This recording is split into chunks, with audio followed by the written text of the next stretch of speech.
ಕೇತ್ಗಾನಹಳ್ಳಿ ಜಮೀನನ್ನ ಖರೀದಿ ಮಾಡಿರ್ತಕ್ಕಂಥದ್ದು 1985ನೇ ಇಸ್ವಿನಲ್ಲಿ.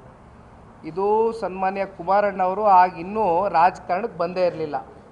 ಅವರು ಸಿನಿಮಾ ಹಂಚಿಕೆದಾರರಾಗಿ ಅದರಲ್ಲಿ ಅವರೇನು ಒಂದು ಜೀವನ ವೃತ್ತಿ ಪ್ರಾರಂಭ ಮಾಡಿದರು.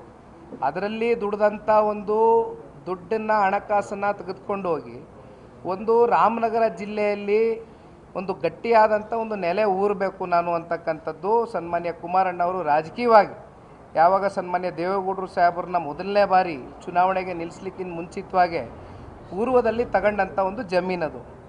ಇವತ್ತು ಕೋರ್ಟಿಂದ ಕೆಲವೊಂದಷ್ಟು ಡೈರೆಕ್ಷನ್ಸ್ ಕೊಟ್ಟಿದ್ದಾರೆ, ಕೆಲವೊಂದಷ್ಟು ಸರ್ವೆ ನಂಬರ್ಸ್ ಕೊಟ್ಟಿದ್ದಾರೆ.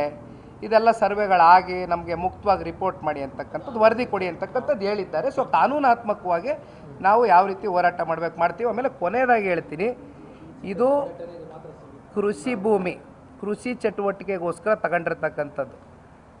ನಾನು ನಮ್ಮ ತಂದೆ ಮಗ ಒಂದು ಮಾತು ಹೇಳ್ತೀನಿ, ಅಲ್ಲಿ ಯಾವುದೇ ಕಮರ್ಷಿಯಲೈಸ್ ಮಾಡಿ ಯಾವುದೋ ಬಿಲ್ಡಿಂಗ್ ರೇಸ್ ಮಾಡಿ ಅಲ್ಲಿಂದ ಏನೋ ಸಂಪಾದನೆ ಮಾಡಲಿಕ್ಕೆ ಸನ್ಮಾನ್ಯ ಕುಮಾರಣ್ಣವ್ರು ತಗೊಂಡಿರ್ತಕ್ಕಂಥದ್ದಲ್ಲ.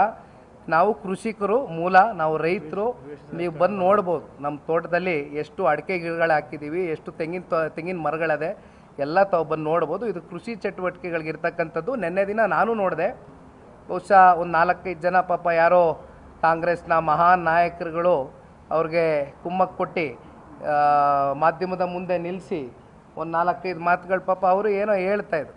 ಅದ್ರ ಬಗ್ಗೆ ನಾನು ಇವತ್ತು ಚರ್ಚೆ ಮಾಡಲಿಕ್ಕೆ ಹೋಗೋದಿಲ್ಲ. ಕಾನೂನಾತ್ಮಕವಾಗಿ ನಾವು ಹೋರಾಟ ಮಾಡ್ತೇವೆ. ಇದು ಇವತ್ತಿನಿಂದ ಅಲ್ಲ, ಕಳೆದ 15-20 ವರ್ಷದಿಂದ ನಿರಂತರವಾಗಿ ಇದೇ ಆಪಾದನೆ ಇರ್ತಕ್ಕಂಥದ್ದು. ಒಂದೇ ಭೂಮಿ, ಒಂದೇ ಜಮೀನು, ಕೇತ್ಗಾನಹಳ್ಳಿ.